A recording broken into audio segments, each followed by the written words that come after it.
아, 그러고 보니까 우리 또 저기 뭐야? 네, 오늘따라 이렇게 사람이 많은 것 같이 느껴진다 했더니 안 보이던 이렇게 좀 오랜만에 또 오신 분들이 또 이렇게 몇 분 계시네요.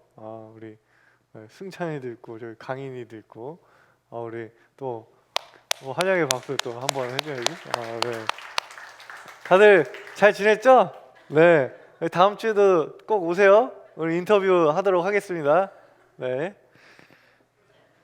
뭐라고? 그래서 안 온다고? 괜히 말한 거. 네. 네.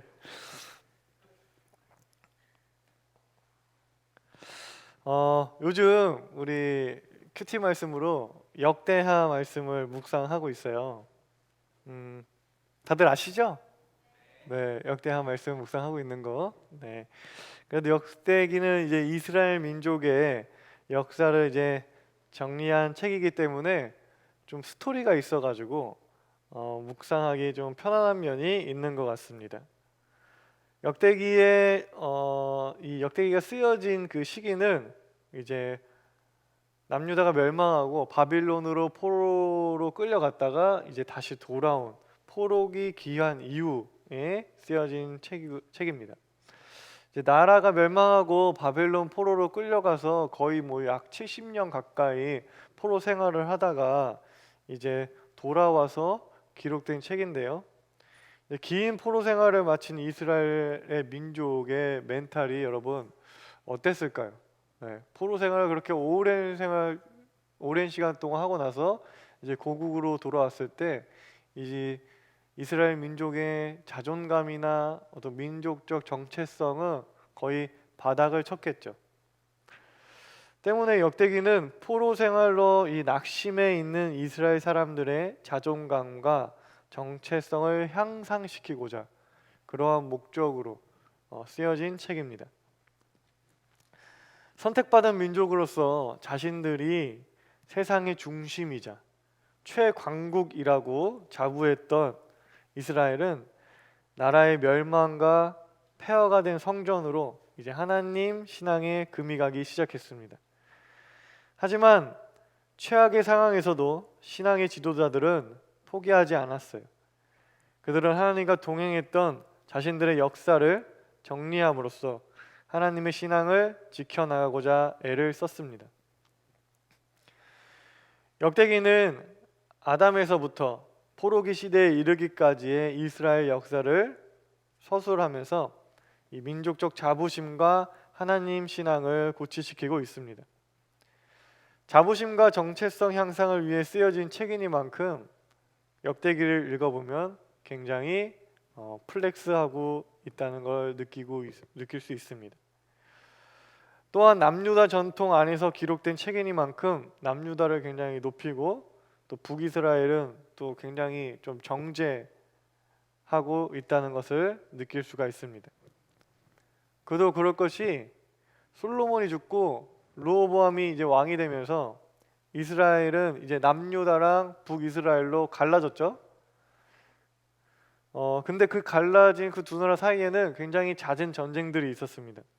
물론 뭐 서로 이게 동맹을 해가지고 다른 나라를 공격하는 그런 상황도 있었지만 굉장히 잦은 영토 전쟁이 있었을 뿐 아니라 두 차례의 거대한 전면전이 있었고 또 북이스라엘이 이제 아람이랑 연합해서 이제 남유다를 공격하는 그런 뼈아픈 기억이 있습니다. 이렇게 서로를 죽고 죽이는 전쟁을 수차례 반복했던 두 나라인데 그 나라 사이에는 얼마나 큰 미움과 증오가 있었겠어요. 우리는 뭐 멀리 갈 필요도 없어요. 우리 한반도의 지금 상황을 보면 그 미움과 증오가 얼마나 컸을지 대략적으로 짐작해 볼 수가 있습니다. 남과 북으로 갈라진 한반도에 6.25라고 하는 전쟁이 있었죠. 같은 얼굴, 같은 언어, 같은 역사의 뿌리를 가지고 있는 한 민족이 총칼을 겨누면서 서로의 생명을 빼앗았던 굉장히 가슴 아픈 역사입니다.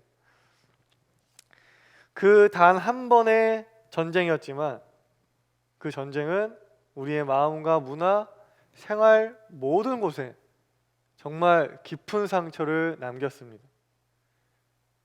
지금도 군대에 가면 군대에 다녀오신 분들은 아시겠지만 군대에 가면 우리의 주적은 북한이다 라고 하는 정신교육을 하고 있습니다. 니들이 지금 군대에 와서 이렇게 생고생을 하는 이유가 뭔지 알아? 다 북한 때문이야 라고 하면서 이제 교육을 하죠. 북한을 저주하고 혐오하고 증오하도록 교육을 합니다. 왜냐? 그래야 총을 겨누고 전쟁의 날씨에 죽일 수 있으니까. 군대에서뿐만 아니라 오늘날 사회에서도 빨갱이라는 딱지는 누군가를 사회적으로 매장시키는 아주 탁월한 수단으로 사용되어지고 있죠. 전쟁은 그렇게 한반도에 깊은 상처를 남겼고 우리의 사고와 문화에 큰 영향을 주고 있습니다. 이렇게 단 한 번의 전쟁으로도 이렇게 오랜 시간 동안 미움과 증오를 남기는데 남유다와 북이스라엘은 어떻게 했어요? 우리보다 더했으면 더했지 덜하지는 않았을 것입니다. 남유다에게 있어 북이스라엘을 향한 혐오는 신앙이었어요. 그들을 미워하고 증오하는 것이 하나님의 뜻이라고 생각했습니다. 그러한 이해와 분위기는 이 역대기 전반에서 드러나고 있습니다. 우리 역대기 13장 17절에서 18절 말씀 한번 볼까요? 역대하 13장 17절에서 18절 말씀 우리 같이 한 목소리로 읽도록 하겠습니다. 시작.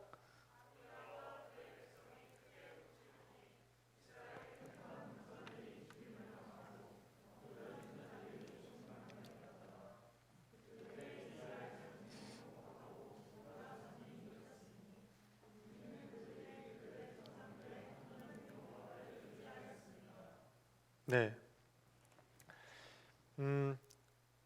굉장히 남유다가 하나님을 신실하게 잘 따르고 하나님을 잘 믿고 의지하기 때문에 북이스라엘을 크게 무찔렀다고 이제 기록하고 있죠.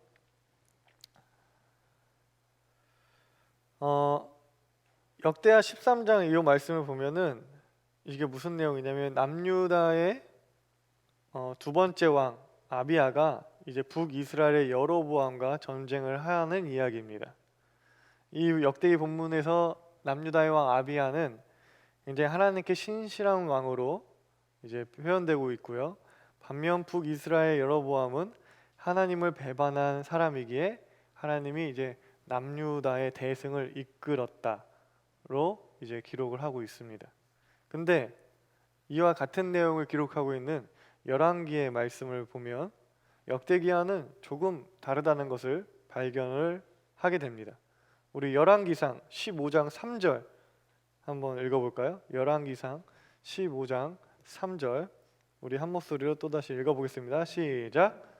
아비암이 그의 아버지가 이미 행한 모든 죄를 행하고 그의 마음이 그의 조상 다윗의 마음과 같지 아니하여 그의 하나님 여호와 앞에 온전하지 못하였으나 네, 좀 다르죠? 역대기와는 조금 뉘앙스가 다릅니다. 같은 왕에 대한 평가가 역대기에서는 굉장히 좀 좋게 평가되는 반면에 열왕기상에서는 조금 모든 아버지가 행한 모든 죄를 행하고 온전하지 못하였다고 기록되어 있습니다. 이후의 내용까지 함께 살펴보면요, 열왕기서는 지금 역대기에서 굉장히 자세하게 설명하고 있는 북이스라엘 전쟁에 관해서 역대기 보면 됩니다 라고 하면서 그냥 전쟁이 있었습니다 라고 하면서 굉장히 간략하게 넘기고 있습니다. 그리고 또 이 아비야 왕에 대해서는 온전하지 못한 왕으로 평가하면서 역대기와는 조금 다른 평가, 다른 관점으로 쓰여졌다는 것을 우리가 느낄 수 있습니다. 성경의 각 책들은요, 이렇게 각 책마다 나름의 관점과 기록 의도를 가지고 있습니다. 만약 우리가 이 성경에 기록된 다양한 관점들을 살피지 못하고 그냥 한 권의 책만을 바라본다면 우리는 어떤 인물이나 사건에 대해서 균형 잡힌 이해를 하지 못할 수 있습니다. 우리는 구약, 신약 이 성경 전체의 흐름을 알고 있으면서 그 흐름 가운데서 말씀 한 구절 구절 그리고 한 챕터 한 권의 책들을 바라보아야 합니다. 뿐만 아니라 예수님 이후의 시대를 살아가는 신앙인들로서 예수님의 복음의 관점에서 모든 성경을 바라보아야 합니다. 오늘 본문으로 정한 이 말씀은 예수님과 수가성 여인의 대화인데요. 오늘은 이 여인과 예수님과의 대화 그 내용에 포커스를 맞추기보다 그냥 대화를 했다라고 하는 이 상황에 집중해서 여러분들과 이야기를 나눠보고자 합니다.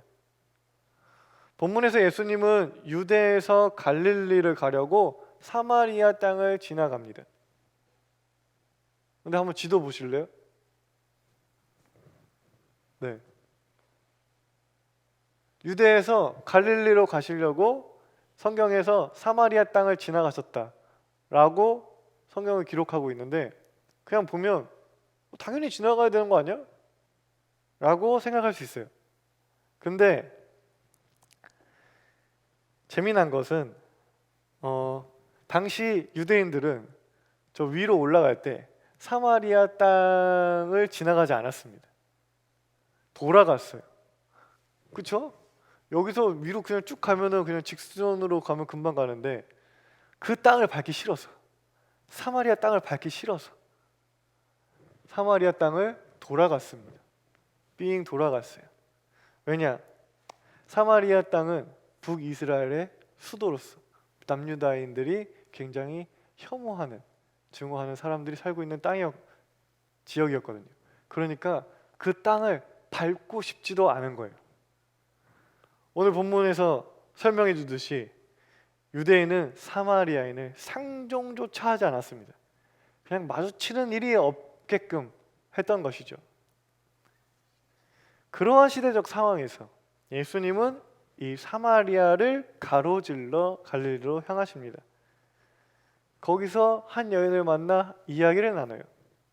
가로질러서 갈릴리로 간 것도 놀라운데 거기서 여인을 만나서 사마리아인과 말을 섞은 것은 더 놀랍죠.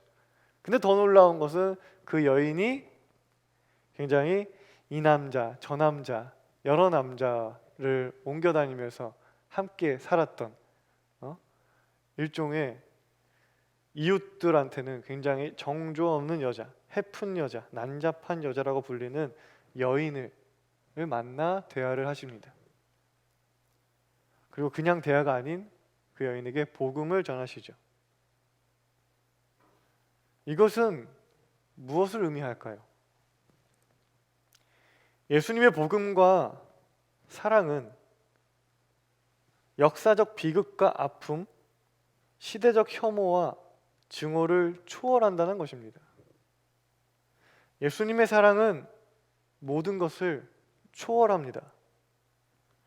예수님에게는 밟지 말아야 하는 땅도, 대화하지 말아야 할 사람도, 복음이 전해지지 말아야 할 사람도 없었던 것이죠. 예수님에게는 사랑하지 못할 사람도, 사랑하지 않아야 할 사람도 없었던 것입니다. 우리가 이러한 예수님의 사랑, 이러한 예수님의 복음의 관점에서 이 역대기에 기록된 남과 북의 전쟁을 묵상한다면 어떤 생각을 할 수 있을까요? 역대기는 남유다가 하나님 잘 따라서 승리했다, 대승했다 라고 기록하고 있는데 그저 하나님을 잘 믿은 남유다가 승리했다고 기뻐할 수만은 없을 것입니다.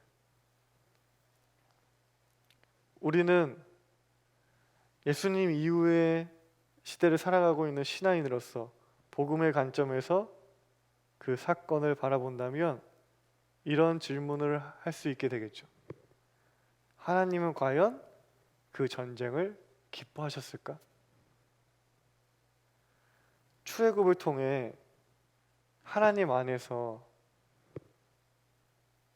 함께 여러 어려움들을 이겨나갔던 그 민족이 조금이라도 더 넓은 영토를 차지하고자, 때론 자신들의 왕권을 지키고자 수십만 명의 목숨을 빼앗으며 서로 미워하고 혐오하고 증오하면서 서로 죽이는 그 모습을 지켜보신 하나님은 얼마나 슬퍼하셨을까?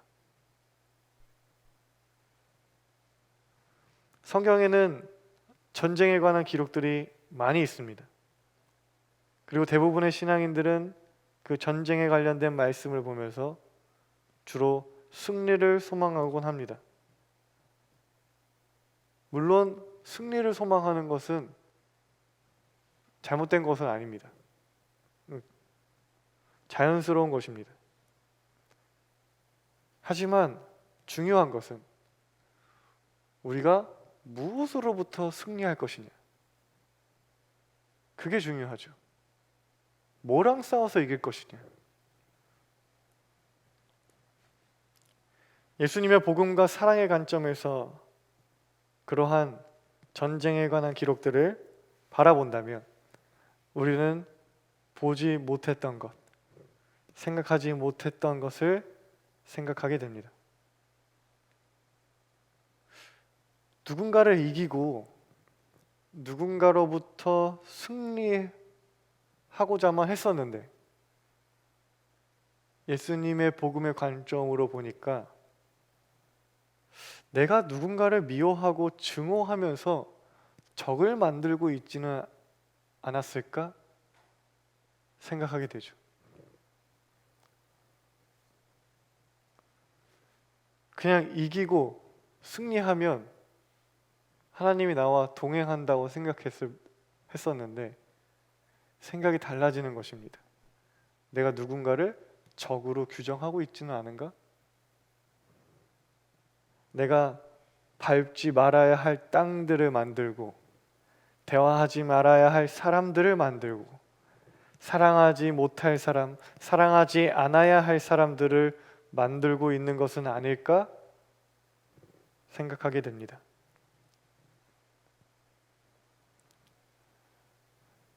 물론 외부에 적이 있을 수 있습니다. 이겨야 하는 대상이 있을 수 있죠. 이 세상엔 분명히 악이 존재하니까요. 그런데 그 전에 우리가 싸워서 이겨야 하는 것은 바로 나 자신입니다. 누군가를 미워하고 구분하고 상종하지 않으려는 나의 마음과 싸워서 이겨야 합니다. 우리가 살고 있는 시대를 말씀을 준비하면서 묵상하다 보니까 상종하지 않는 시대라고 규정할 수도 있겠다라는 생각이 들어요. 정말 갈등과 분열의 골이 깊은 시대입니다.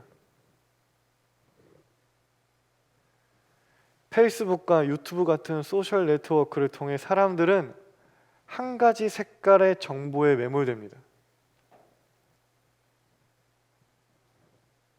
소셜 네트워크는 여러분들에게 어떤 영상이나 정보를 제공할 때 여러분들에게 유익한 정보를 전달하는 것이 아니라 그 영상을 오래도록 볼만한 영상을 제공하죠. 여러분들이 어떤 영상을 굉장히 오랜 시간 봤다면 소셜 네트워크는 이 사람은 이런 영상을 보면 영상을 오래 보는구나 라고 하면서 비슷한 컨텐츠를 계속해서 추천해 줍니다. 그럼 우리는 유튜브에서 추천해 주는 영상을 계속 보죠. 그러면 한 가지 색깔, 한 가지 정보에 매몰되게 되어 있습니다. 그러면 계속 그런 영상을 보다 보면 세상 사람들이 다 나처럼 생각하는 줄 알고 착각하곤 하죠.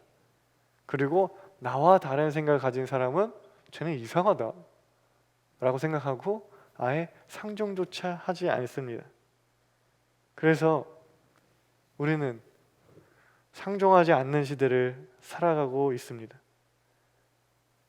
더욱 가슴이 아픈 것은 그러한 갈등과 분열에 종교가, 특히 기독교가 많은 영향력을 미치고 있다는 사실이죠.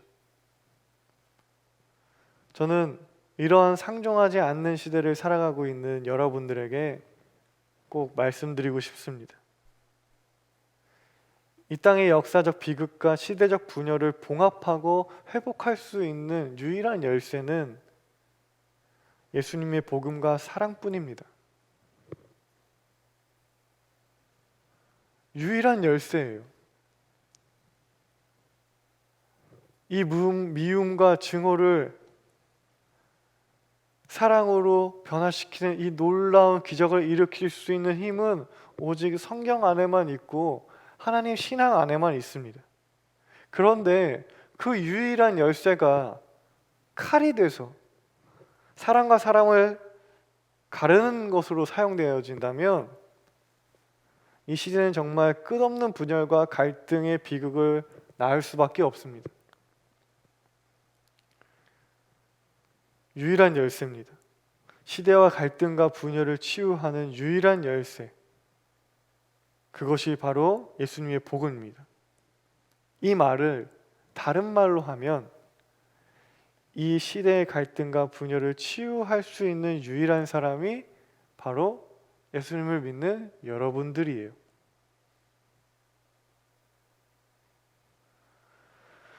여러분이 이 땅의 유일한 화해와 평화, 화합의 열쇠임을 기억해 주시길 바랍니다.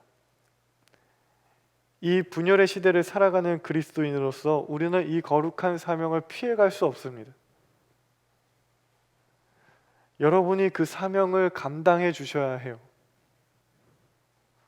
모두가 싸우고 모두가 나와 다른 생각에 대해서 혐오할 때 우리 그러지 말자, 우리 이야기를 들어보자, 서로 대화해보자 라고 제안하고 이야기꽃을 피우는 그런 사람이 바로 여러분이어야 합니다. 여러분을 통해서 이 땅의 갈등과 분열이 치유되는 놀라운 역사가 일어났으면 좋겠습니다. 그 역사가 일어나길 기도하고 응원하면서 저 또한 함께 동참하도록 하겠습니다.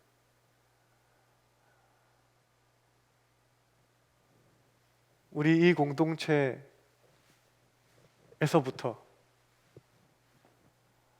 그런 세상은 갈등하고 서로 미워하고 증오하지만 이 공동체에서부터 그런 이상적인 모습, 서로가 다름에도 불구하고 서로 대화하고 서로 존중하는 모습을 보여줌으로써 세상의 본이 되고, 그래서 이런 모습이 얼마나 아름다운 모습인지 이 세상에 여러분들이 보여주면 너무너무 좋을 것 같습니다.